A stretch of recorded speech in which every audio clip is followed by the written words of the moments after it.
Bismillah, alhamdulillah, wa salatu wa salamu ala rasulillah, wa ala alihi wa ashabihi ajma'in. Amma ba'd. The second athar, the author rahimahullah ta'ala, he says, حدثنا أبو خيثمة قال حدثنا إسحاق بن سليمان الرازي قال سمعت حنظلة يحدث عن عون بن عبد الله قال قلت لعمر بن عبد العزيز يقال إن استطعت أن تكون عالما فكن عالما فإن لم تستطع فكن متعلما فإن لم تكن متعلما فأحبهم فإن لم تحبهم فلا تبغضهم فقال عمر سبحان الله لقد جعل الله عز وجل له مخرجا. Narration is reported by the author Abu Khaythama, and we explained in the first class that his tilmeed is narrating the book from him. It goes back to Ishaq ibn Sulaiman al-Razi. That's the teacher of Zuhayr ibn Harb. That's his isnad. He said, I heard Hanzala narrating from Aun ibn Abdullah, who said, one day I asked Umar ibn Abdul Aziz, it is said, yuqalu, people say, that if you have the ability to be an alim, a learned scholar, then you should do so. And if you can't, then at least be a learner. And if you can't, then at least love them. And if you can't love the learned people, then don't hate them. Umar ibn Abdul Aziz rahimahullah, he was amazed, and he said, Subhanallah. He says Allah subhanahu wa ta'ala has making a way out for him. Allah has made for him a way out. In other words, He's given him a flight square. He's given him a place of refuge. He's given him rescue. Is that if he can't be this, he can't be that, at least he can do that. Someone who can't learn, who can't memorize, who can't study, who can't speak Arabic, who can't go overseas, who can't do these things, then at least you can love them. And if you can't love them, then at least don't hate them. At least don't hate them. So this athar is a statement of Umar ibn Abdul Aziz, the great, rahimahullah, and it is meant to show you the virtue of the people of knowledge. And one of the etiquettes with regards to the layman Muslims with the people of knowledge is to love them and not to hate them. And there are many manifestations of loving a scholar and a student, and there are many manifestations of hating a scholar and hating a student.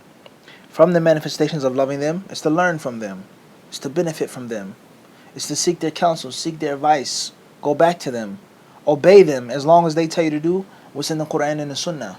And as long as it doesn't go against the Quran and the Sunnah, it's ma'ruf. As Allah Azza wa Jalla mentions with regards to ulil amr, the people of authority. In Ibn Qayyim rahimahullah ta'ala, he discusses this issue in depth in I'lam al-Muwaqqi'een on what's meant by ulil amr, the leaders or people of authority. And one of the interpretations is that they are the ulama and the actual rulers. But the condition is that they give the fatwa and they give the nasiha and the irshad and the wasiyah based off of Qala Allah, Qala Rasulullah, and it's not something that goes against Qala Allah, Qala Rasulullah. Okay? So that's a manifestation of loving them. A manifestation of loving them is to speak good of them and to have good thoughts of them, to praise them, to mention their virtues. And the manifestation of hating them is the opposite, is not to study with them, not to learn from them, not to benefit from them, not to listen to their instruction, their advice that's based off of Kitab and Sunnah. Alright? And to speak ill of them and to spread their faults and their mistakes and errors and things like this. And obviously in today's modern world, we have many extremes on both sides. Some people feel and think that loving a scholar means worshiping that scholar. And some people think that loving a scholar means that you blindly follow him and you take everything that he says. And some people think and they feel that just because a person has a name or a title, scholar, that they enjoy all of these different rights and the different pieces of etiquette without that scholar doing the things that he is supposed to do. In other words, a scholar who's a true scholar is things that he does and things that he does not do. And he has an etiquette as well. He has a mode of behavior as well. And if he does that, then he deserves something. And if he doesn't, as well, he's lacking on some of those things that he deserves. Just like a husband. A husband is someone who takes care of his wife, who's kind to his wife, who's affectionate to his wife. He pays the bills. He takes care of all of her needs to the best of his ability. And at that time, he deserves to be respected, to be obeyed, to be loved. He deserves the ability to enjoy her sexually when he pleases, etc. etc. She can't allow anyone to his house. She has to protect his money, his wealth, etc. But those things don't apply if the husband isn't doing what he's supposed to be doing. He's not really a husband at all. He's being wicked. And the same applies to any other position and status in al-Islam. The ruler, a scholar, a husband, a parent, a teacher, and the list goes on. And that's basic common knowledge. That's basic human behavior. If you're doing what you're supposed to be doing, then I want to treat you how I'm supposed to be treating you. A coach of a team is there for his players. He sacrifices. He makes the right decisions. He has the answers. He has iron skin. He has patience and will at difficult times. And that's why the players respect him and love him, listen to him, and go back to him. And the list goes on. And the list goes on. So there are many manifestations of loving them. And there are many manifestations of hating them. Saying that which is right, saying that which is wrong, pointing out the error, the mistake, does not mean that you hate them. And if you do hate them, then you hate them for the sake of Allah subhanahu wa ta'ala, because of their farness and their remoteness from the Kitab and Sunnah. And if you love them because of their obedience to Allah and their closeness to the Book and the Sunnah. It's just that simple. Any scholar, one person or all of them as a whole. And the word scholar is not exclusive to a person in a country or a state or of a specific modern day description. We don't want to explain that more than what we've just had right now. Okay, so that's what that athar proves. The next athar number 3 says, حدثنا أبو خيثمة قال حدثنا جرير عن الأعمش عن تميم بن سلمة عن أبي عبيدة قال قال عبد الله من يريد الله به خيرا يفقهه في الدين. Abu Khaythama narrates from Jarir, from Amash, from Tamim ibn Salama, from Abu Ubaidah, who said that Abdullah said, meaning Ibn Mas'ud radiallahu anhu, whoever Allah wants good for, he gives him fiqh of the deen. He gives him fiqh of the deen. Shaykh al-Bani rahimahullah in the footnotes, he mentions that this is also a marfu' hadith. He says, قَصَاهَ هَذَا مَرْفُوعًا إِلَى النَّبِي صلى الله عليه وسلم أخرجه الشيخان من حديث معاوية رضي الله عنه. He gives a brief note, and he says that this athar is also authentic in marfu' version. That's been collected by the two sheikhs, Bukhari and Muslim, from the narration of Muawiyah radiallahu ta'ala in the one on hadith. And this goes to show you how when you study Mustalah al-Hadith, Baykhuniyya, Tadhkira, Nukhbat Fikr, this book and that book, it assists you when you're studying something that's not pertaining to Mustalah al-Hadith. What does marfu' mean? And obviously, if there's something which is marfu', then that means that this one isn't marfu', it's manquf. It's the statement of Ibn Mas'ud radiallahu anhu. Okay? And this also goes to show us is that there could be a narration which the Prophet ﷺ said, and the Sahabi also said the same thing. And both versions are authentic. And other times, only one of the two is authentic. The mawquf is the correct one, and the marfu' is a mistake. Tayyib. So this statement of Ibn Mas'ud radiallahu anhu shows us how the Sahaba carried on the Prophet ﷺ's legacy after him, alayhi salatu wasalam. And we've explained this hadith and what it means and what it proves in our explanation of 40 hadith on seeking knowledge, and other places, many other places as well. In this authentic narration, which shows us another virtue of seeking ilm. Another virtue of seeking ilm. And the virtue of being a scholar, like the previous narration. And Umar ibn Abdul Aziz in the previous narration, he says, in istata'ta. He says, if you can. And as we've explained, that refutes and it breaks the backs of the people who promote the culture of taqleed, the culture of blind following, and the culture of low aspirations. And just be a translator, just be happy with what you get. If the scholars toss you some scraps off their plate, you lick it off the floor, and that's sufficient. Because you come from America, or because you're black, or because you come from Pakistan, or because you're a woman, or any other reason. Be pleased with little, and just be happy with what you get. That's wrong. He says, in istata'ta, if you can, meaning try and strive your hardest. And if you don't make it, then at least you're a student of knowledge.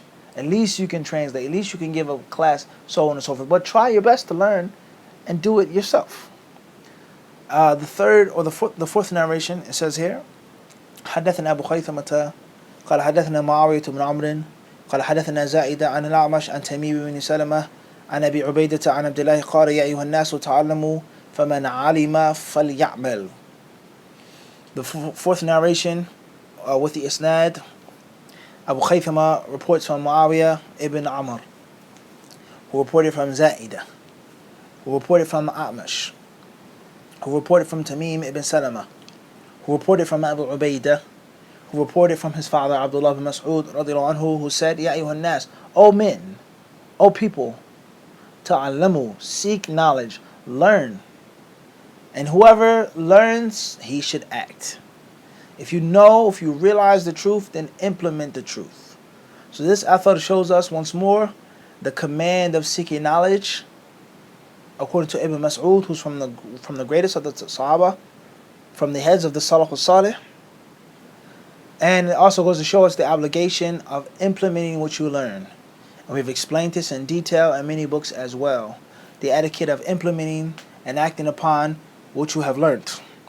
The author then says, حدثنا أبو خيثمة قال حدثنا سفيان بن عيينة عن عاصم ابن أبي النجود عن زر بن حبيش قال أتيت صفوان بن عسال المرادي فقال ما جاء بك قلت طلب العلم فقال إن الملائكة تضع أجنحتها لطالب العلم رضا لما يطلب. Abu Khaythama reports from Sufyan ibn Uyayna, from Asim ibn Abi Najud, from Zir ibn Hubaysh, who narrated from, or he said that one day I went to Safwan ibn Asal al-Muradi. And Safwan, he asked me, Ma ja'a bika? He says, why have you come? I told him I've come to seek knowledge. And he said, upon me informing him that was the reason for me coming, he says, indeed the angels lower their wings because they're pleased with what the student of knowledge is seeking. Because they're pleased with what the student of knowledge is seeking. Shaykh al-Albani rahimahullah, he says in the footnotes, وكذا هو في سنن الترمذي وغيره وصححه وبعض الرواة يوقفه وبعضهم يرفعه وفي حكم المرفوع قطعا لأنه لا يقال بالرأي كما قال ابن عبد البر في الجامع. He says that this narration here, as we previously have seen, is mawquf. It's maqtu'. It's not a statement of the Prophet alayhi salatu wasalam, right? But there are other versions and other reporters that have made it in marfu' version. They have placed it in the marfu' version. And he says that whether it's marfu' or mawquf, it is marfu' hukman. It's technically marfu'. It's technically marfu'. And that's because something like this cannot be said from one's opinion.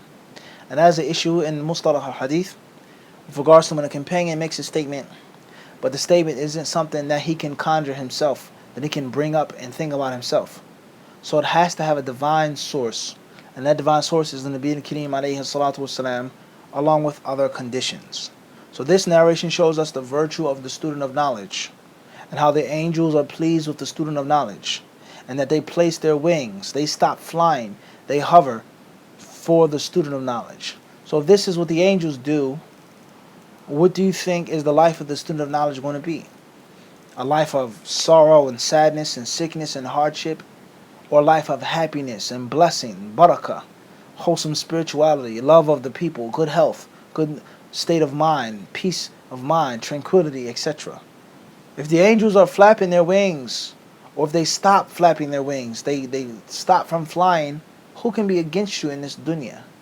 Who can be your enemy? Who can be the one that hates you and envies you if the angels are pleased with what you're doing? Narration number 6.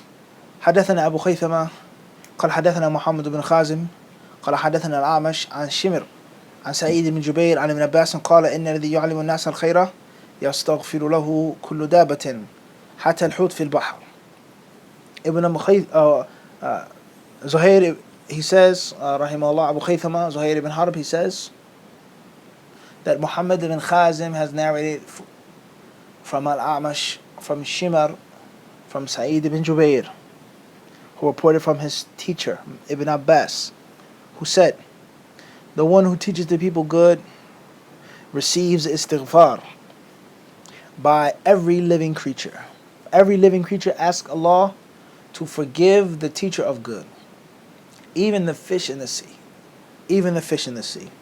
Shaykh al-Albani rahimahullah says in the footnotes, قد صح هذا مرفوعا إلى النبي صلى الله عليه وسلم أخرجه الطبراني في الأوسط من حديث جابر والترمذي من حديث أبي أمامة رضي الله عنه وصححه.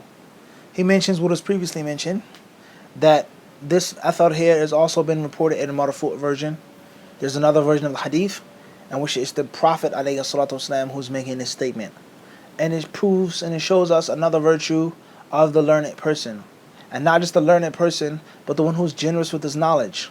Not like some of us who hoard knowledge, who are stingy, who are lazy, who are lethargic, and who make petty, wimpy excuses not to teach the people good. Let alone those from among us, unfortunately, who are afraid of men and scared and terrified by human beings, talking about us and pushing us in the corner and forcing us into an opinion to make about someone. If you're cowardly, then you won't receive this. If you're cowardly, then seeking knowledge is not for you. You should switch your day job. It's not your occupation if you're a scaredy cat. If you're afraid of what people want to say about you and think about you and talk about you. If you're afraid of becoming ostracized and outcasted by the people. If you're afraid of losing a friend. If you're afraid of losing a husband or losing a wife. Losing a student. Of losing a masjid to go to. Because of speaking what you feel and what you believe is the truth. Then you don't deserve this virtue. Seeking knowledge is not for you. You should do something else. If you're afraid of the people. If you're afraid of Allah Azza wa Jal to punish you for saying something wrong, or not retracting something that's wrong, or befriending someone that you're not supposed to befriend Islamically because of Quran and Sunnah, then that's a good thing. As far as if it's Tom, Dick, and Harry, Zayd and Bakr and Amr, this one, Julie and Jane, if you're afraid of people and you want to be accepted by people, and that's it, and you know it's not right, you know you don't feel right, you know that you know the person, you know it's not the truth, you know that it isn't sufficient reason to boycott a Muslim, let alone a scholar, someone who has knowledge of Quran and Sunnah that's been teaching and writing books for years, then that's shameful. That's shameful. And you're far from the Salaf Salih if that's your behavior. If all the only thing that person does is push you in a corner and challenge you and punk you out and pressure you and bully you. If you don't free yourself from Fulan, we're going to want from you. If you don't do this, then we're going to do that. If you don't free yourself from this person, you can't teach it at masjid anymore. La ilaha illallah. Hasbunallah wa ni'mal wakil. Is this how a layman Muslim talks to a person of knowledge? Is this the etiquette of the student to the teacher? I've been the Imam in this masjid. I've been teaching in this masjid for all of these years. I was the person that you came overseas. And I took you to the scholars of Medina. I taught you this. I was living in this country. I was living in this city teaching at your masjid for all these years. I taught your children the Quran. And this how you talk to me? If you don't do something, we're going to fire you. A'udhu billah. What type of etiquette is this? What type of respect is this for the person who taught your young child the Quran? Who gave you the khutbah for years and years at your masjid? Who was your Islamic instructor? And that's how you talk to them? You bully them because you're being bullied and you're being punked? And this is the reality of many, many communities. So there are teachers, scholars, students of knowledge that are scared of men, that are afraid of men, that are afraid of going hungry. They won't get paid if they don't free themselves from such and such. Or as two miskeen brothers said, if we don't free ourselves from Fulan, even though it's not the truth, they said it. He says, no one will put money in the sadaqah box. That's what they said in the masjid. That's what they said.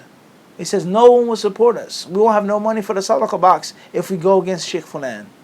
And they knew it was wrong what they were doing. So this is only for the brave. Only for those who teach the people the good and they don't care about the blame of the blamers.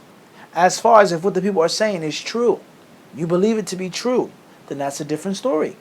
But if you know that it's wrong or you don't feel comfortable with it, then you don't fear no one but Allah subhanahu wa ta'ala. And Allah sent you the Prophet alayhi salatu wasalam and Surah Al-Ahzab with regards to the famous story of Zayd radiallahu ta'ala anhu, okay, his adopted son, and the Prophet alayhi salatu wasalam's marriage.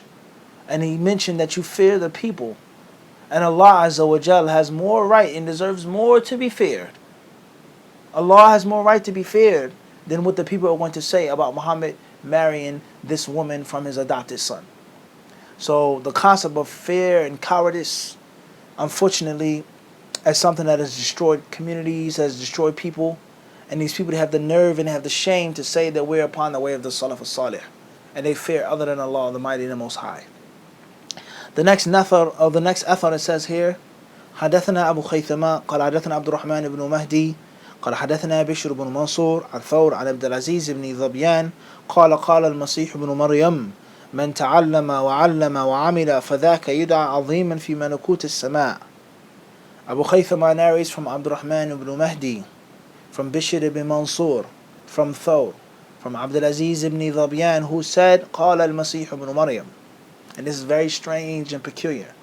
He says, the Messiah, Jesus, son of Mary, says, he who learns, then teaches, and acts upon what he learns and teaches, he is called out, fi malakut as-sama. He's called great. He's grand, in the heavens. Who calls out? Who says this? Are the angels? But the title, regardless, the title is given to him, Azim. He's a great man who does this. Now, this narration of Isa, alayhi salatu wasalam, it shows us once more the virtue of seeking knowledge, and the virtue of teaching knowledge, and the virtue of implementing knowledge. Now, and this goes to show you here how many of the Salaf al-Salih, they would mention those things which were called al-Isra'iliyat, the Israeli narrations from the previous, or narrations from the previous nations, the previous the Jews and the Christians. Okay? And it goes to show how they also would report things that didn't necessarily have a connected chain of narration. They didn't necessarily have a connected chain of narration. The next athar, it says, حدثنا أبو خيثمة قال حدثنا محمد بن خازم قال حدثنا الأعمش عن شقيق عن عبد الله قال تعلموا فإن أحدكم لا يدري متى يختل إليه. Abu Khaythama narrates from Muhammad ibn Khazim, from A'mash, from Shaqiq, from Abdullah, who said, learn, ta'allamu, learn, because you never know when you'll be needed. You never know when you'll be needed. Allahu Akbar. This narration shows us from Ibn Mas'ud that from the reasons behind seeking knowledge, not necessarily the only reason or the first reason, but from the reasons, according to Ibn Mas'ud, is to seek knowledge for the benefit of people. It's to seek ilm for the people. And it doesn't mean to show off or to boast or to get money and fame and to have 4 wives. It doesn't mean that. But it means to serve the people, to exist for their good, and to be available for them. And that is because someone has to be learned in the community. Everyone cannot be ignorant. Everyone cannot be a layman. There has to be someone with ilm. There has to be someone with knowledge. Alright? So it goes to show you once more that from min asbab, from the reasons of teaching, of learning knowledge, is to be available for the people when they need you. In other words, there may be someone who's bigger than you, greater than you, older than you, but you never know when the people will need you, and not this older person who may die and pass on. He's become senile. He's too old. He's too sick. Now we need you to step up. Learn, because you never know when the Imam, the Khatib, cannot give the khutbah, and you have to do the khutbah on the spot. Learn and seek knowledge, because you never know when you're making Hajj, when someone has a question, and the list goes on of scenarios that you can think about. So this is a tremendous narration, and shows you the importance of being ready and being prepared. Okay, firefighters, firemen, they sit in the firehouse. What do? What are they wearing? Where is their suits? Where is their boots, their helmets, the truck? Everything is ready for when the phone rings. There's a fire. And it takes them 30 seconds, 60 seconds, a minute and 30 seconds to slide down the pole, to jump into the boots and the suit, put on a helmet, and strap up, and the engine, it races out of the station like a bullet released from a pistol. They're ready because they never know when there's going to be an emergency. And every second, every minute lost and delay is someone's life. It's someone's life. There's a person on the 2nd or the 3rd floor or the 10th floor in this building. There's a cat, there's a dog, there's someone, a living creature that's going to die from smoke inhalation. There's more property that's going to be burnt and destroyed. The fire moves to another house, etc. You never know when the people need you. And you cannot serve them and help them unless you yourself are prepared, are ready, all of the time. So this is as we said, a tremendous narration which feeds us a great deal with regards to the culture of seeking ilm and training and being ready and debating and always being ready, always having the masa'il. Walking down the street in the Prophet ﷺ city, arguing and debating, reading books. This is what we used to do in Medina, because you never know. You never know when the question is going to come to you. As my teacher would tell me, Sheikh Abdul Qayyum Suhaybani, he would say, memorize by heart. Memorize the hadiths by heart, because you never know when you need those hadiths. You never know when you're somewhere and someone asks you and you have to tell them the sunnah. You have to speak on the spot, huh? You can't get up on the minbar sweating and shaking and jittering and being nervous. You can't do that. You got to be ready. So one of the biggest flaws that we've seen in the upcoming generations, the younger seekers of knowledge, is that they're just too timid, too weak, oftentimes feeble-minded, weak-minded, and just simple-minded. And they're not ready to be mature, let alone ready to be serious and to be aggressive for ilm and to seek ilm and to want ilm and to be responsible to handle authority and positions in their communities. And it's sad. It's sad. They're cheating themselves, they're cheating the people, and they're also cheating the Islamic University of Medina and all of those who sponsor and fund their scholarships. They're cheating them. They didn't pay for your ticket and for your stipend for you to just be a weakling. Step up, Yahi. Learn, benefit, bismillah, prepare yourself. Maybe not now, but in 5 years, in 2 years, in 10 years, Allah knows best. And we've seen brothers say, well, my community, there are imams there, so, they really don't need me. Or, they're all older brothers. Nah, that's not true. And it also goes to refute what we previously said about those who say there are no scholars in the West. And those who say that there's no need for a person to aspire to want to be a scholar. All you need to do is just call overseas, get a phone card and call Saudi Arabia, call Yemen, and that's it. And they're the only ones that can answer questions. That's not what he said. He says you never know when the people need you. And he didn't say when the people need the scholars, or when the people need this one or that one, or this brother. When they need you, you have to be ready. How many human beings are in the world today? If we took a census, how many humans in America? How many Muslims in America, North America? How many masjids? How many centers? How many places do you go when people need knowledge? Sound, concrete, strong knowledge. طيب. The next athar it says حدثنا أبو خيثمة قال حدثنا معاذ بن معاذ قال حدثنا ابن عون عن الأحنفي قال عمر تفقهوا قبل أن تسودوا. Narrated Mu'adh ibn Mu'adh from Ibn Aoun from an Ahnaf who reported that Umar radiallahu anhu said تفقهوا قبل أن تسودوا. He says seek knowledge, learn fiqh before you're placed in authority. Seek knowledge, learn fiqh before you're placed in authority. This narration is similar to the previous one, is that you never know when the people need you and they'll place you in authority, so you have to be ready. It also means that a person has to seek knowledge before he has too big of an ego. Too big of an ego.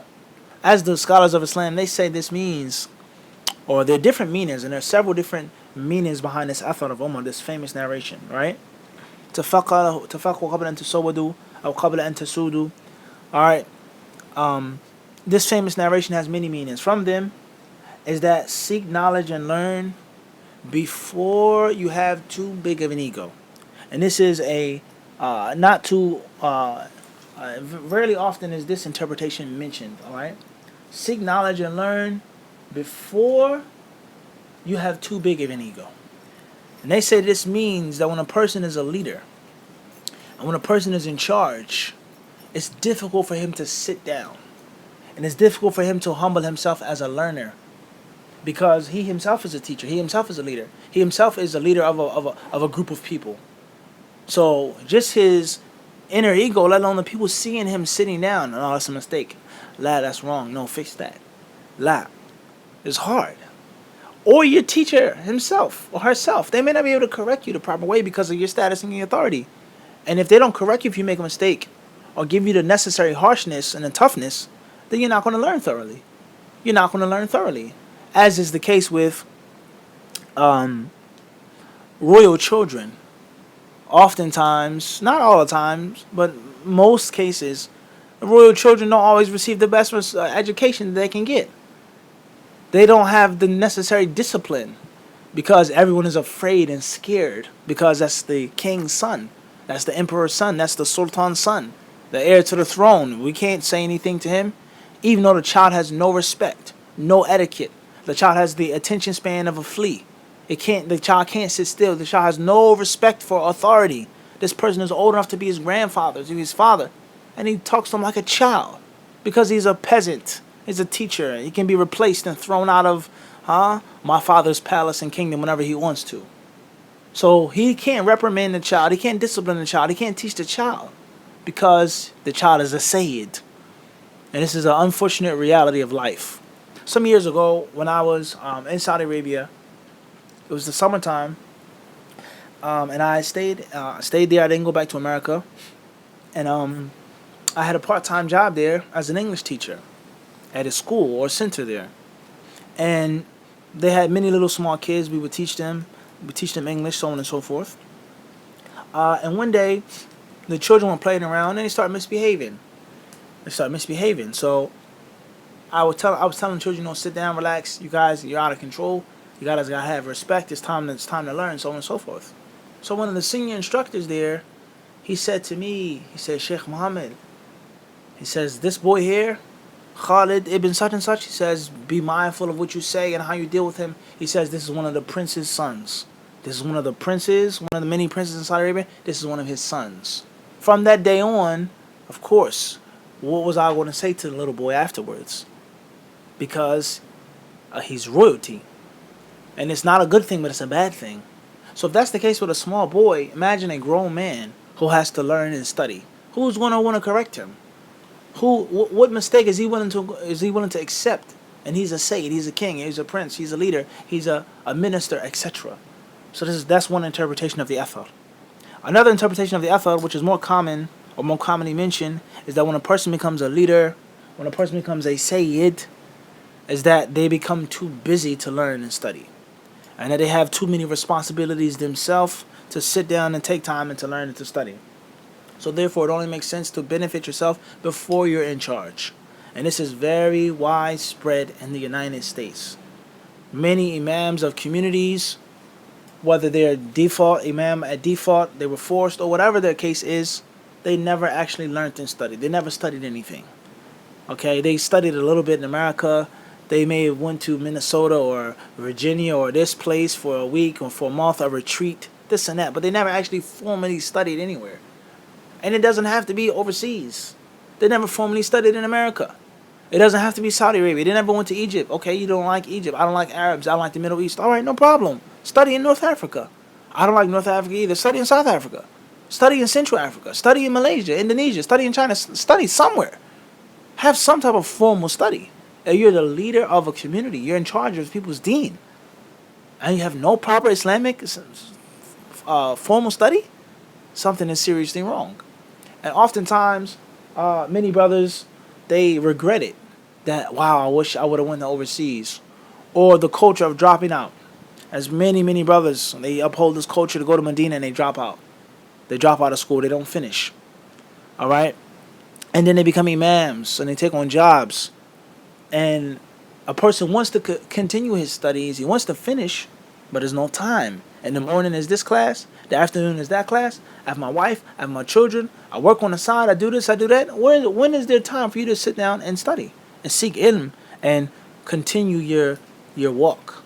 Continue that walk, that path of knowledge. Let alone sharpen your blade and become better and skilled. There's no time. So that's another interpretation of that athar. Ma'am. خيرا إن شاء الله. Moving forward, he says, حدثنا أبو خيثمة قال حدثنا محمد بن خازم قال حدثنا الأعمش عن شقيق عن عبد الله والله إن الذي يفتي الناس في كل ما يسألونه لمجنون. قال الأعمش فقال للحكم لو كنت سمعت بهذا الحديث منك قبل اليوم ما كنت أفتي في كثير مما كنت أفتي. Narration number 10 is similar isnad. Muhammad ibn Khazim from Amash, from Shaqiq, from Abdullah, who said, I swear by Allah, the one who gives the fatwa, the one who answers the people's requests, and he tells them the Islamic ruling, and every single thing that they ask him is mad. He's crazy. Wallahi, I swear he's crazy.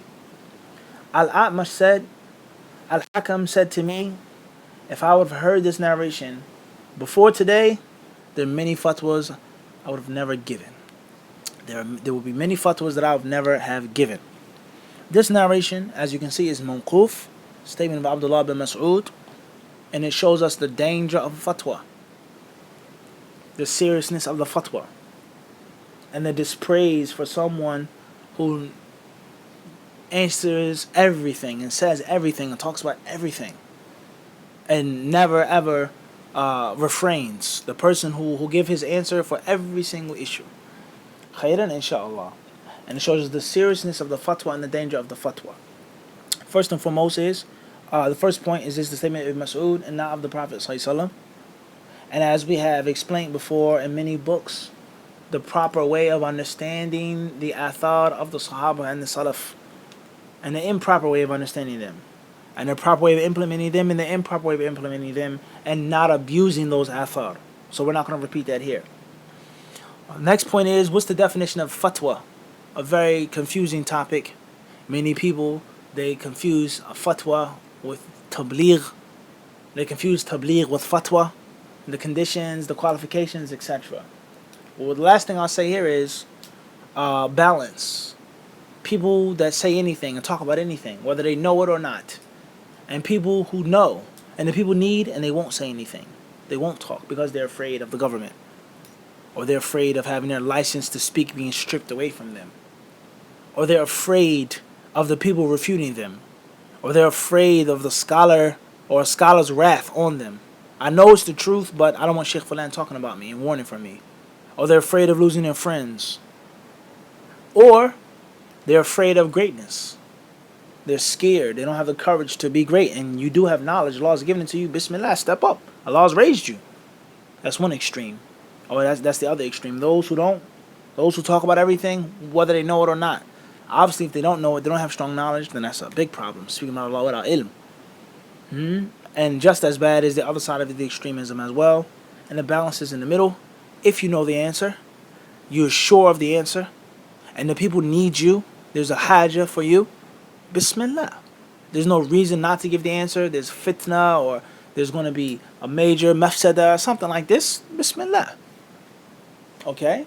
And if you don't have to answer it, someone else can do it, or there's a problem or an issue, or there's a fitna of the person, or whatever the scenario, then don't answer the question. It depends. There's detail, and there is no black and white ruling here. Sometimes you answer the question, sometimes you don't. But as we said, and we won't mention it again, about the perverted thinking of the people today, and the jealousy and the envy and the just transgression. If someone answers a question, he thinks he's a scholar, he thinks he knows everything. If someone is willing to do it, because someone has to do it, he thinks he's on the level of the scholars. He's above this, he's above that, he's placed himself, he's put himself on a pedestal, etc. It's a huge problem that people have. And they don't realize that Ibn Mas'ud, radiallahu anhu, who made this statement, is also the same one who narrated hundreds and hundreds of hadith. And he's also the same one who gave hundreds and hundreds of fatwa. And he's also the same one who gave hundreds and hundreds of tafsir of ayat. He said, there's no other person that is more knowledgeable than me of tafsir, except that I'll travel to him and ask him when the verse came down, why it was sent down, who was it sent down upon. It's the same person. So to take one statement and apply it absolutely is a capital mistake. Everyone understand this? So there is a balance. There is a balance. And we have to be very careful and wary of the shaitan and how he will get the people to hoard knowledge and hinder knowledge. And the shaitan is very, very crafty. And he has a big, large bag of tricks that he uses to get the people to stop and not to teach and not to give the correct answer and the correct fatwa when they have the ability to do so. Allah subhanahu wa ta'ala surely knows best. Walhamdulillahi rabbil alameen.